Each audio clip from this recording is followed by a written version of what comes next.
종양내과 의사가 직접 들려드리는 그 암이 알고 싶다 시즌2 시작하겠습니다. 와. 반갑습니다. 일단 지금부터는 우리 이태원 아나운서님께서 진행을 좀 해주시면 네. 일반인 관점에서 이제까지는 네. 조금 말이 어렵다고 느낄 수도 있었고 이런 네. 면이 있었고 그런 피드백이 있어가지고 일반인 아나운서 분이 진행을 하면 훨씬 더 쉽게 사람들한테 전달이 되지 않을까 이런 생각으로 사실 모셨는데 오늘 좀 잘 부탁드리겠습니다. 먼저 김인호 선생님. 저는 가톨릭의대 서울성모병원 종양내과에서 지금 조교수로 근무하고 있는 김인호입니다. 저는 현재 위암과 이제 비뇨기암, 신장암, 방광암, 전립선암을 주로 진료를 하고 있고 사실은 이런 자리에서 저 되게 관심 많거든요. 유튜브 뭐 이런 거 하는 것도 좋아해서 또 학회에서도 이런 환자분들에게 또 일반인 분들에게 또 알릴 수 있는 기회가 있어가지고 돼서 참여하게 돼서 너무 감사합니다. 네. 김현호 선생님이시죠? 네, 소개해 주실까요? 안녕하세요. 저는 가톨릭대학교 성빈센트 병원 종양내과에서 근무하고 있는 김현호라고 합니다. 네. 좀 대장암이랑 그리고 저희 비뇨기암 그리고 식도암 이렇게 좀 보고 있고요. 저도 지금 2기 시작해서 처음 왔는데 여기서 이 부응할 수 있도록 열심히 하겠습니다. 네. 잘 부탁드립니다. 형제는 아닙니다. 아, 네. 그러니까 형제 이름이 아니에요. 네. 너무 비슷해가지고 저는 가끔 어떤 헷갈려요. 형제인 줄 알고. 그리고 또 두 분 다 뭐 가톨릭 네. 대학교 의과대학 뭐 말씀을 네. 하시길래 혹시 또 뭐 이렇게 친인척 관계가 전혀 아닌가 아닙니다. 생각을 네, 했습니다. 전혀 아닙니다. 네. 또 우리 이상철 선생님 한번 소개를 들어볼까요? 예. 저는 뭐 시즌1 때 계속 같이 하긴 했었고요. 네. 저는 순천향대학교 천안병원에서 근무하고 있고 주로 췌장암, 담도암, 대장암, 그다음에 두경부암, 그다음에 폐암 조금 이렇게 보고 있습니다. 조금 많이 보고는 있는데 어쨌든 여러분들 궁금해하시는 거를 좀 쉽게 설명해 주실 수 있도록 노력하고 있습니다. 그 보면 요즘 하도 이제 의학 드라마를 많이 보다 보니까 시청자분들도 웬만한 그 의학 용어는 좀 익숙해진 것 같아요. 뭐 CS니, EM이니 뭐 이런 거 다 아는데 종양내과 소속이시잖아요. 종양내과는 약자가 또 있나요? 뭐 지금 종양내과는 온콜로지. 에모. 네, 에모. 에모. 아, 에모. 뭐네요, 뭐? 네. 그러니까 뭐 IH라고 쓰는 데도 있고요. 아, HM이라고 쓰는 데도 있고 그다음에 MO라고 쓰는 데도 있고 아. 그렇습니다. 그러니까 메디칼 온콜로지, 네. 그다음에 헤마토 온콜로지, 그다음에 인터널 메디신에서 헤마톨로지 온콜로지를 줄여서 IH 이렇게 또는 IM 이렇게 하여튼 다양하게 표현하고 있습니다. 아, 그렇군요. 이 드라마를 보면 대부분 이렇게 암 관련해서 의사 선생님들이 선고하시는 장면을 보면 대부분 뭐 외과 이쪽 선생님들이 많으신데 저도 종양내과에 대해서 잘 몰랐어요. 근데 종양내과가 암을 가장 먼저 진단하는 그런 전공 분야가 아닌가요? 진단하는 분야라고 보기보다는요, 네. 치료하는 분야라고 아. 생각하시면 됩니다. 그래서 주로 치료 방법은, 네. 암에 대한 치료 방법은 수술을 하는 경우도 네네. 있고, 그 다음에 방사선 치료하는 경우도 있고, 그 다음에 약물을 치료하는 경우도 있겠죠. 네. 그런데 수술하시는 분은 외과가 주로 수술을 하는 거고, 그 다음에 방사선 치료가 필요한 경우에는 방사선 종양학과라는 네네. 과가 있고요. 그다음에 항암제를 주로 써야 되는 그런 경우에는 종양내과를 아, 그렇군요. 주로 전문의들이 네. 한다 이렇게 생각하시면 아, 됩니다. 항암제를 이용해서 치료하는 전문 분야가 종양내과다 이렇게 정리를 하면 될 것 같은데 방금 전에 이제 항암제 치료에 대해서 말씀을 하셨어요. 네. 근데 요즘 최근에 이제 암 투병하시는 환우분들이나 가족분들 중에서도 특별히 관심을 가지시는 분야가 면역 항암제, 면역 항암 치료 이 분야라고 하더라고요. 사실 제가 암을 겪은 환자는 아니기 때문에 자세히는 모르지만 저희 친척 어르신들 중에서도 암 투병 생활을 하신 분들이 계셔서 이 면역 항암제에 대해서 관심 갖고 계신 분들이 꽤 계시더라고요. 이게 어떤 건지 좀 궁금한데 쉽게 설명해 네. 주시겠어요? 이제 면역관문 억제제라는 용어로 많이 지금 사용되고 있는데요. 그 면역관문이라는 그 용어 자체가 사실 되게 낯설고 네. 받아들이기가 조금 어려운데 이게 우리 몸의 그 면역세포들이 일반적인 환경에서는 이제 비정상적인 정상이 아닌 네. 세포나 이런 부분들을 공격해서 우리 몸을 지켜주는 역할을 하거든요. 근데 이제 그런 면역 기능이 움직이는 작동하는 그 억제와 활성화를 관여하는 그런 부분의 시스템적인 거를 면역 관문이라고 얘기를 해요. 그래서 그런 면역 기능이 특히 우리가 이제 항암 치료를 하는 데 있어서는 면역 관문 억제제 표현하는 거는 그런 조절하는 데 있어서 면역 기능을 억제시키는 물질들이 여러 가지가 있는데요. 그런 면역 기능을 억제하는 물질들을 억제한다. 결국엔 무슨 말이죠? 어렵지만 면역 기능을 억제하는 물질을 억제한다. 결국엔 그 말은 억제된 면역 기능을 네. 다시 되돌린다는 되돌린다. 얘기가 되겠죠. 이게 약간 무슨 법률 용어 같은데요. 뭐뭐 하지 아니하는 것을 아니한다. 뭐 약간 맞아요. 이런 느낌인데요. 네, 그래서 결국엔 면역 기능을 다시 재활성화시켜서 이제 그 정상이 아니다라는 거에는 암세포도 포함이 되거든요. 그러니까 이제 결국 면역세포가 암세포를 인지해서 다시 잘 공격할 수 있게 만드는 약물이 면역관문 억제제라고 이해를 하시면 좀 쉽지 않을까라고 저는 생각을 해봤습니다. 아, 그러면은 쉽게 생각해서 우리가 암에 걸려서 좀 체력도 떨어져 있고 몸이 많이 약해져 있으면 면역력이 그만큼 떨어져 있는 상태인데 이 면역력을 회복시킴으로써 몸이 스스로 이 암세포를 공격해서 이겨낼 수 있게끔 도와주는 건가요? 비슷한 얘기고요. 네. 우리가 시즌2의 첫 시작을 면역치료제라는 주제로 오늘 얘기를 해보기로 한 건데 네. 이제 그 면역치료제가 어떻게 보면은 최근 항암치료제 중에 가장 어떻게 보면 핫한 약물이에요. 네. 그래서 엄청나게 발전하고 있는 주 원인이 네. 아까 얘기하신 것처럼 면역 기능을 자기 몸 안의 면역 기능을 살려서 암을 치료하자라는 개념이기 때문에 그런 네. 거예요. 그러니까 자기 면역 기능을 살린다는 의미는 기존의 다른 치료에 비해서는 좀 부작용이 적을 가능성이 있는 거고 이제 그렇기 때문에 그거를 살려서 치료하면 내 몸에 미치는 영향이 상대적으로 적기 때문에 아주 중요한 거거든요. 근데 어쨌든 간에 이제 첫 번째 얘기하셨던 그 면역 관문 억제제란 말을 다시 한번 제가 간단하게 설명하면 네.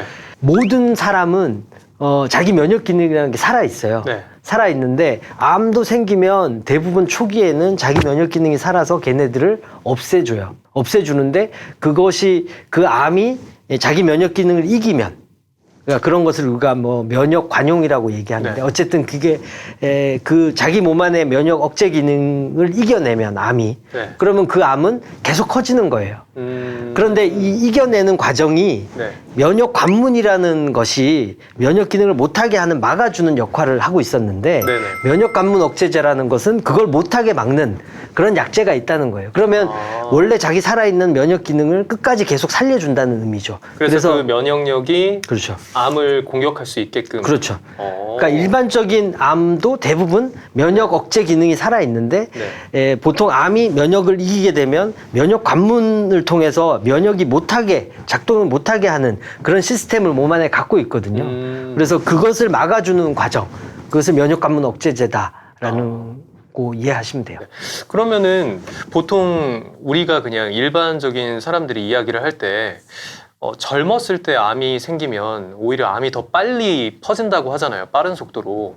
이게 오히려 젊은 사람들 같은 경우에는 면역력이 더 좋아서 이게 잘 억제가 될 것 같은데 왜 젊은 사람한테는 그런 현상이 벌어지는 거죠? 그러니까 뭐 아까 얘기 드린 게 사실 그게 좀 항상 그렇지 않나요? 환자분들이 얘기하실 때 내가 면역력이 약하다라는 뭐 이런 얘기를 하는 그 얘기하고 약간 우리가 지금 얘기하고 있는 면역항암제 그 기전과는 좀 다르다고 생각을 하셔야 될 것 같아요. 어떻게 다를까요? 그러니까 이제 뭐 우리가 이제 흔히 일반인들이 면역력이 떨어졌다라고 생각한다는 거는 뭐 예를 들어 뭐 피곤하다거나 네. 뭐 예를 들어 뭐 그런 것들을 얘기하는 건데 이제 이거는 물론 약마다 조금씩은 다 차이가 있지만 현재 우리가 지금 사용하고 많이 이용되고 있는 면역 관문 억제제는 좀 그런 면보다는 세포적인 측면에서 이제 접근을 하는 건 거기 때문에 방금 얘기하신 것처럼 뭐 젊은 사람이 좀 더 체력이 좋은데 뭐 면역력 뭐 그런 거랑은 조금 다르다고 볼 수가 있는 건 거죠. 그러니까 그냥 일반적으로 평상시에 우리가 느끼는 그 면역력이나 뭐 체력 이런 거랑은 네. 조금 개념이 다르다라고 이해를 해야겠네요. 그리고 또 한 가지 얘기하자면 암세포가 네. 얼마나 악성도가 있느냐가 오히려 더 중요하다라고 생각하는 거죠. 그러니까 젊은 그 젊은 사람이 암이 생기면 네.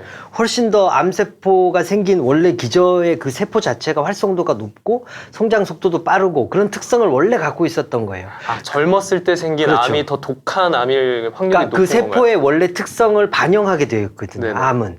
그러니까 젊은 사람의 더 싱싱한 세포, 더 활동성이 이 성장 능력이나 이런 것들이 더 좋은 세포가 악성화가 됐다면 그것이 반영돼서 성장 속도가 더 빠르거나 빨리 퍼지는 성격을 가지고 있는 암이 될 확률이 조금 더 높은 거다 이렇게 이해하시면 돼요. 그렇군요. 네. 자, 그러면은 요즘에 뭐 인터넷 카페 같은 데에서 정보 공유를 굉장히 많이 합니다. 특히 암 투병하시는 분들도요. 그런데 많이 올라오는 질문 중에 하나가 저 같은 경우에 이 면역 항암제가 잘 들을까요? 라고 질문이 많이 오고 간다고 하더라고요. 이런 경우에는 제각기 좀 케이스마다 다를 것 같은데 어떻게 답을 해줘야 될까요? 그러니까 이제 일반적으로 저희가 많은 연구는 연구는 많이 하고 있습니다. 그러니까 쉽게 얘기하면 어떤 환자가 면역 항암제에 더 득을 볼 것인가에 대한 연구는 뭐 한두 개 마커나 네. 뭐 한두 개를 가지고 이렇게 얘기하는 건 아니고 일단은 뭐 요즘 얘기 많이 하는 게 가장 뭐 아마 일반 환자분들도 많이 아실 게 뭐 PDL1이라는 게 있어요. 뭐 PDL1이라는 게 발현도 있고 또 우리가 뭐 미세 부수체 불안전성 있는 사람들 뭐 혹은 튜머 뮤테이션 버든 뭐 예를 들어 종양 변이 부담이라고 그러더라고요 한글로. 그래서 뭐 그런 것뿐만 아니라 여러 가지 인자가 있는데 이제 뭐 꼭 그 어떤 한 마커를 가지고 이게 있으니까 면역 항암제가 잘 들 것이다 라고 얘기하는 거는 사실 좀 어려워요. 근데 환자분들이나 보호자분들이 제일 궁금해하신 건데 그게 맞거든요. 네. 근데 어쨌든 그런 것들이 이제 연구가 많이 되고 있지만 모든 암종에서 뭐 이렇게 동일하게 적용할 수 있는 그런 게 있는 건 아니고 뭐 환자의 암 상태 뭐 아니면 환자가 그동안 받아왔던 암의 종류 네. 뭐 암의 병기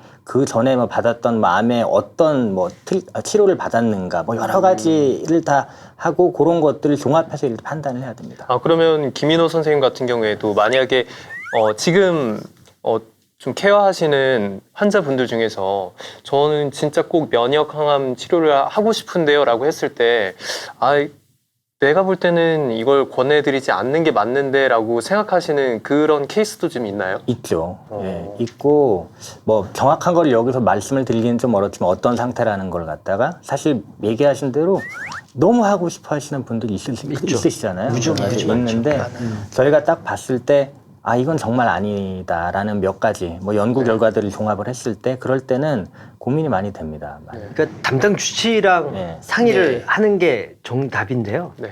일반인 생각에서는 면역항암제를 권유를 받았으면 이 면역항암제가 나한테 들을까 이게 이제 제일 궁금하니까 그쵸. 이제 그렇게 질문을 하시는 건데 모든 항암제는 확률이라는 걸 가지고 쓰는 거거든요. 그러니까 어떤 항암제는 확률적으로 뭐 한 60% 70% 효과가 있을 확률이 있고 네. 대신 부작용이 뭐 큰 문제가 되는 부작용이 생길 확률이 또 몇십 프로가 있을 수 있고 그런데 이런 걸 선택해야 되는 분도 있죠. 그렇지만 확률이 한 30%밖에 안 되지만 네.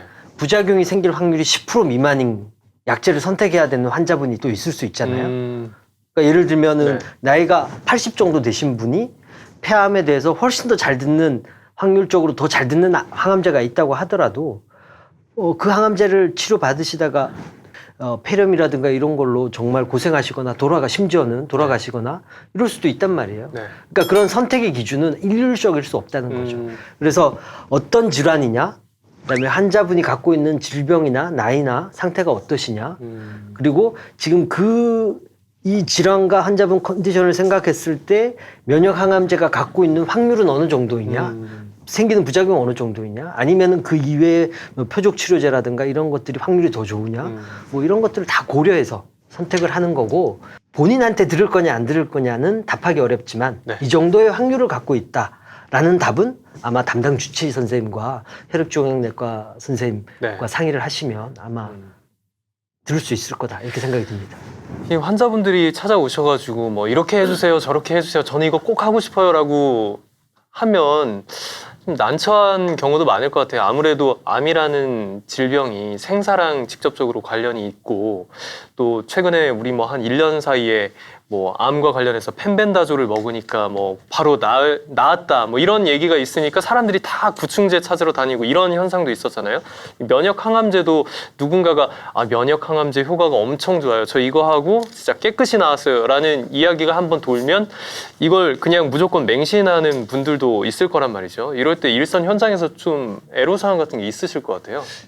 실제로 많아요. 그래서 이제 오셔서 열심히 이제 뭐 이런 항암 치료를 하는 게 좋겠다고 설명을 다 드려도 사실 근데 면역 치료가 좋다고 하는데 저는 이 약을 쓰고 싶습니다. 뭐 키트루다 뭐 이렇게 쓰고 싶습니다. 이렇게 얘기를 하시는 분들이 좀 꽤 있으세요. 근데 그런 경우에 사실 저는 결국엔 그러면 아까 말씀하신 그런 확률적인 부분들 그리고 지금까지 연구되었던 것들 그리고 현재 환자분의 암종과 상태를 가지고 이제 데이터를 가지고 사실 설명을 드릴 수밖에 없고 그걸로 최대한 이제 환자 보호자분들과 이제 예상되는 효과들을 비교해 보면서 이쪽이 더 좋은 치료 쪽을 권하는 것이 사실은 정답인 것 같아요. 근데 이제 그런 부분들이 아직까지 연구를 하더라도 이런 면역관문 억제제 자체가 이제 면역 환경을 가지고 거기에 관련된 약인데 아직 모르는 부분도 사실 많고 연구도 많이 되고 있고 그리고 암종별로도 다 다양하고 그 기원한 그 암종에 따라서도 상태들이 다 다르기 때문에 사실 치료 효과를 확실하게 얘기하기가 좀 어렵죠. 하지만 결과들을 가지고 토대로 저희가 이런 쪽이 확률적으로 그리고 환자분께 제일 도움이 될 거다라는 것은 제안을 드릴 수 있기 때문에 사실 그런 부분들을 설명을 주로 드리고 있어요. 지금 이제 면역 항암제라는 것이 실제로 우리가 암 환자들 보다 보면 표준 치료라는 게 있거든요.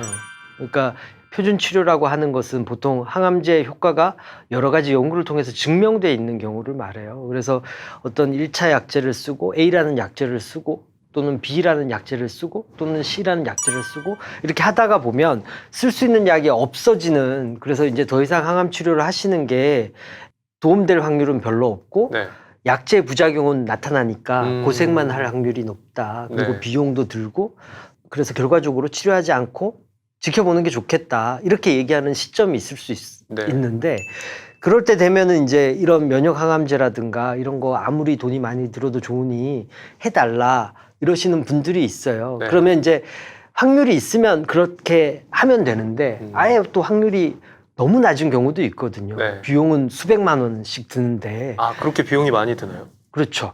근거가 충분하고 허가가 되어 있는 암종에 대해서는 그래도 수백만 원이지만 나라에서 95%를 커버해 주니까 괜찮지만 할만하지만 괜찮다기보다 그렇지만 암종에 따라서는 아예 허가가 안 돼 있는 암종들도 있거든요. 그래서 그런데 면역 항암제가 좋다고 하니까 나는 이거 한번 맞아봐야 되겠다 이러면 참 사실 난감할 때가 있는 거거든요. 그래서 어쨌든 간에 우리 종양내과 의사들이 이제 하는 것들은 어떤 근거가 생기면 저희가 보통 권해드립니다. 그러니까 근거라고 하는 것은 지금 뭐 코로나 때문에도 알겠지만 백신 나온다 이러는 거는 어떤 걸 줬더니만은 거기에 맞는 항체가 만들어지는 게 증명이 되면 그래서 결과적으로는 코로나가 와도 감염이 안 된다라는 게 증명이 되는 과정이 필요한 거잖아요. 그 임상 연구라고 하는 거고 그런 임상 연구를 통해서 면역 치료제의 효용성이 암종마다 엄청나게 많은 연구가 되고 있고 연구를 통해서 밝혀진 부분이 있는 거예요.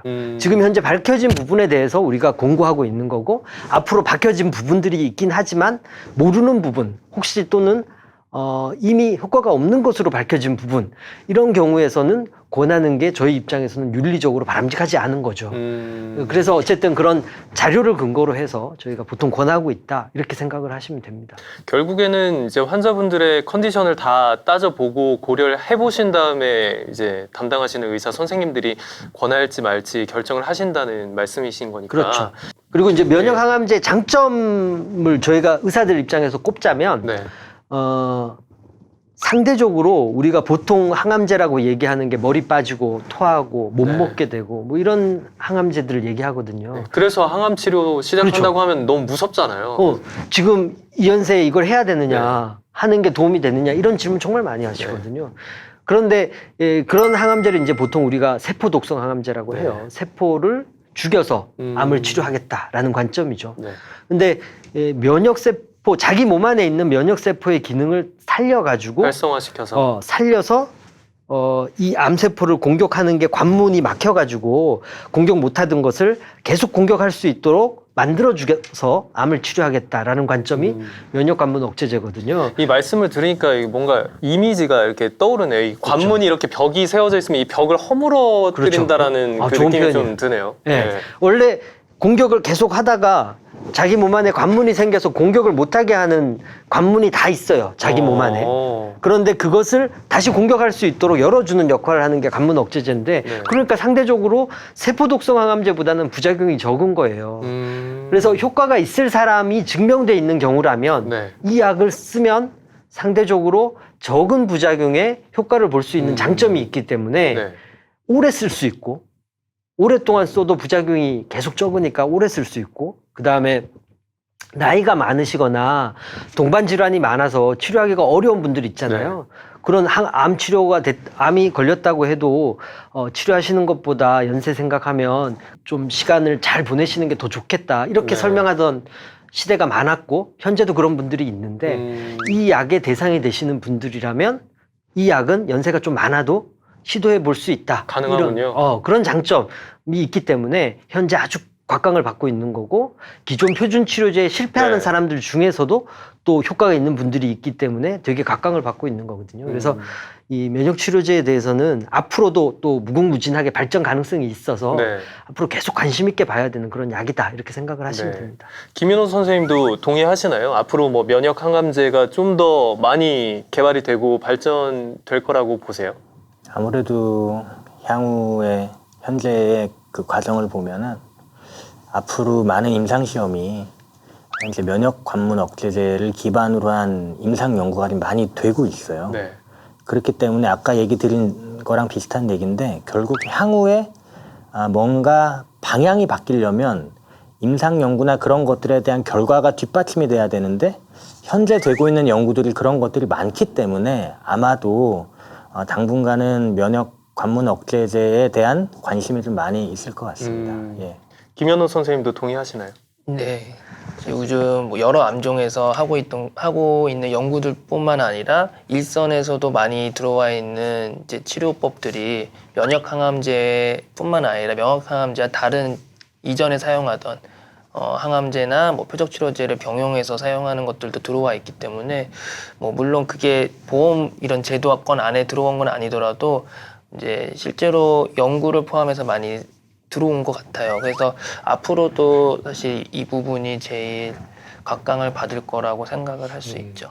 너무 또 저희가 지금 오늘 얘기한 게 너무 그 얘기만 한 거, 너무 이게 뭐 많이 앞으로 될 거다 뭐 네. 이런 얘기만 한 것 같은데 꼭 그렇다고 이걸 맹신하자는 얘기는 아니고요. 네. 사람마다 암종마다 더 좋은 치료가 있을 수가 있고 더 중요한 치료가 있을 수가 있기 때문에 저희가 오늘 얘기는 주제가 면역 항암제이다 보니까 네. 이제 이런 얘기를 했지만 여기 장점만 좀 중요한 얘기 같아요. 임상에서는 꼭 이거는 그건 네. 아니다. 그러니까 예. 이것만이 정답은 아니다. 예. 그렇죠. 그러면은 그 면역 항암 치료를 받으시면서 동시에 그 세포 독성 그 기존에 하던 그 항암 치료를 병행하시는 분들도 있어요. 질환별로 좀 다른 것 같아요. 폐암에 대해서 잠깐 말씀드리자면 기존의 세포 독성 항암제를 많이 썼다고 했잖아요. 그게 표준 치료로 많이 네. 잡혀 있고 그런데 얘도 효과가 있는 분들이 있고 면역 치료제도 효과가 있는 분들이 폐암에서 실제로 많거든요. 네. 그러면 얘를 같이 동시에 사용할 때 이득이 될까? 이런 연구들이 당연히 많겠죠. 그래서 그 결과 지금 폐암에서는 1차 치료제로 많이 쓰는 약제, 세포독성 항암제와 이 면역 항암제를 콤비를 해서 같이 쓰는 병용요법이 이미 전 세계적으로 연구를 통해서 이미 효과가 더 좋다. 세포독성 항암제만 치료하는 것보다도 더 좋고 면역치료제 단독으로 하는 것보다도 더 좋다. 이런 것들이 이미 밝혀져 있고요. 이미 진행된 연구가 있군요. 예, 그래서 그런 이제 약제 종류가 지금은 한 가지와 결합해서 하는 것으로 되어 있지만 그거 말고 병용 약제도 다양하게 또 파트너 약제들이 네. 세포독성 약제들이 다양하게 또 시도될 수가 있고 그다음에 면역치료제도 또 콤비가 될 수도 있고 네. 그렇기 때문에 아마 그런 식으로 좀 더 발전해 갈 것 같고요. 또 다른 식의 이 콤비 이런 것들도 연구가 지금 많이 되고 있어서 네. 그 암종마다 좀 한 번씩 말씀해 주시면 좋을 것 같아요.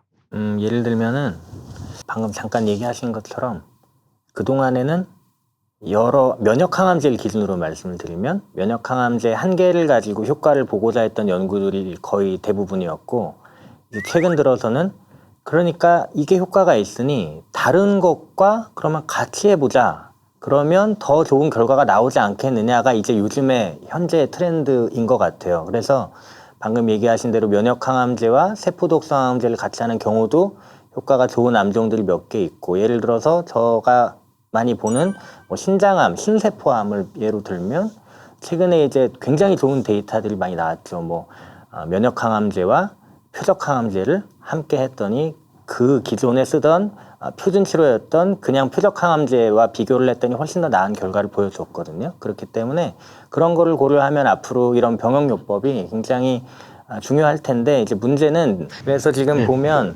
보통 지금 저희가 일단은 저희가 연구 결과를 토대로 말씀을 드리는 겁니다. 엑스티닙이라는 이제 신생儿억제제가 있는데 이 엑스티닙과 펜브롤리즈맙, 키트루다 혹은 아벨루미오라는 약도 있는데 그런 것들을 컨비네이션을 했더니 기존의 치료보다는 분명히 결과가 좋았거든요. 그렇기 때문에 이런 병역요법이 앞으로는 많이 좀 될 것 같아요. 그래서 또 방금 뭐 항암제랑 병용, 또 면역항암제와 표적항암제와 병용, 또 면역항암제끼리도 병용하는 것도 있는데 선생님 뭐 그런 거 있나요? 그 악성색종이나 그리고 뭐 이제 폐암에서도 그렇게 알고 있고요. 이제 면역항암제와 면역항암제의 병용 관련해서는 이제 악성색종이나 뭐 폐암 이런 쪽에서 연구들이 좀 있는데요. 그 아까 앞쪽에서 얘기하면서 사실 소개는 못 드렸는데 면역항암제 종류 중에 뭐 우리가 여보이라고 알고 있는 이필리무맙이나 뭐 키투르다라고 알고 있는 펜브롤리즈맙 이런 부분들이 사실은 약간은 다른 그 물질들을 작용을 하기 때문에 조금은 달라요. 그래서 그런 관문이 이제 예, 다른 그쵸. 관문 다른 두 개가 관문. 있는 거죠. 예, 네. 맞아요. 그래서 이런 두 개의 관문을 동시에 치료하는 거는 그럼 혹시 효과는 더 좋지 않느냐? 아까 뭐 부작용은 세포독성 항암제보다 좀 적다고 볼 수 있으니까 그럼 두 개를 하면 더 좋지 않겠냐라는 걸로 연구가 이루어졌고 그래서 뭐 폐암이나 악성색종 이런 데서 사실 결과들도 좋게 나왔어요. 근데 이제 아무래도 두 개를 사용하다 보니까 이제 부작용 비용도 그렇고 부작용 면에서도 조금은 위험한 부작용들이 좀 보고가 되고 있고 그래서 현재 연구는 많이 되고 있는데 제가 이렇게 많이 쓰는 것까지는 정확히는 잘 모르겠어요. 혹시 뭐 이렇게 경험이나 그러니까 지금 대표적인 면역 항암제가 이제 CTLA4라는 관문을 억제한다는 여보이라는 약이 있고 그다음에 PD1이나 PDL1이라는 것을 억제하는 그것도 이제 관문 이름이에요. 지금 네. 얘기하는 게. 지금 제가 말수가 많이 없어졌죠. 지금 세 분이 너무 네. 전문적인 말씀을 하시니까 네. 그래도 이제 우리 또 암 환자분들은 또 이름을 알기 때문에 네네. PD1이나 PDL1이라는 관문을 억제하는 약제가 뭐 키투르다, 니볼루맙, 아테졸리주맙 뭐 여러 가지 약제들 네네. 이름이 있어요. 아벨루맙 이름 엄청 많아요. 더발루맙 너무 많은데 어쨌든 여기도 작동하고 여기도 작동하니까 두 가지를 동시에 다 이 억제를 하면 관문이 더 활성화가 될 이 면역 기능이 관문을 다 막아주면 허물어주면 더 활성화가 될 수 있지 네. 않을까라는 관점으로 이제 치료를 해보는 거고 흑색종에서는 데이터가 꽤 좋게 나와서 지금 현재 전 세계적으로는 그렇게 권하고 있어요. 근데 이제 우리나라에서는 비용 문제나 이런 것 때문에 실제로 사용하기가 좀 어려운 상황이고 그거 말고도 또 새로운 면역 기존 관련된 약제들이 또 연구가 되고 있거든요. 그러니까 이게 지금 딱 요것만 얘기하기는 어렵고 앞으로 데이터가 또 쌓여야 얘기할 수 있는 거지만 정말 많은 연구들이 지금 진행하고 있고 어떻게 콤비할 거냐. 지금 아까 표적치료제와의 콤비, 그 다음에 세포독성 항암제와의 콤비, 서로 다른 면역 관문을 억제하는 면역 관문 억제제끼리의 콤비. 예, 그러면 이게 콤비가 두 개만 되는 게 아니라 표적, 세포독성, 면역 콤비 2개 뭐 이렇게도 생각해 볼 수 있는 거거든요. 그러니까 앞으로 어떤 식으로 진행 갈지는 좀 봐야 되는 거고 우리는 이런 이론만 갖고 쓸 수 있는 사람들은 아니에요. 네. 그러니까 결과물이 있어야 환자들한테 부작용적인 그렇죠. 문제가 안 되고 비용적 대비해서 효과가 좋다라는 것이 증명이 돼 있어야 사용하는 거거든요. 네. 그러니까 기존적으로는 다양한 포텐셜이 있다. 가능성이 있다. 라는 정도로 지금 이해를 하시면 될 것 같습니다. 네, 치료 과정에서 꾸준히 이제 적용을 해보시고 또 추적 관찰하시면서 연구 개발이 이어지고 있다라는 말씀을 해주셨는데 이렇게 얘기 듣다 보니까 뭐 우리가 그냥 흔히 얘기하는 말 중에 곧 암이 정복되는 시대가 온다 뭐 이런 얘기도 있지 않습니까? 왠지 면역 항암제가 좀 더 개발이 되고 하면 진짜 그 말이 현실화될 수도 있겠다라는 생각이 들 정도로 미래가 밝지 않나라는 생각이 들 정도인데 이렇게 면역 항암제가 요즘 어떻게 각광을 받고 있고 어떻게 적용이 되고 또 미래는 어떨지 추측해 보면서 여러 가지 이야기를 나눠봤어요. 그런데 분명히 부작용 문제도 있을 거란 말이죠. 이 부작용에 대해서는 저희가 2부에서 얘기를 나눠보는 걸로 하고 감사합니다. 감사합니다. 네.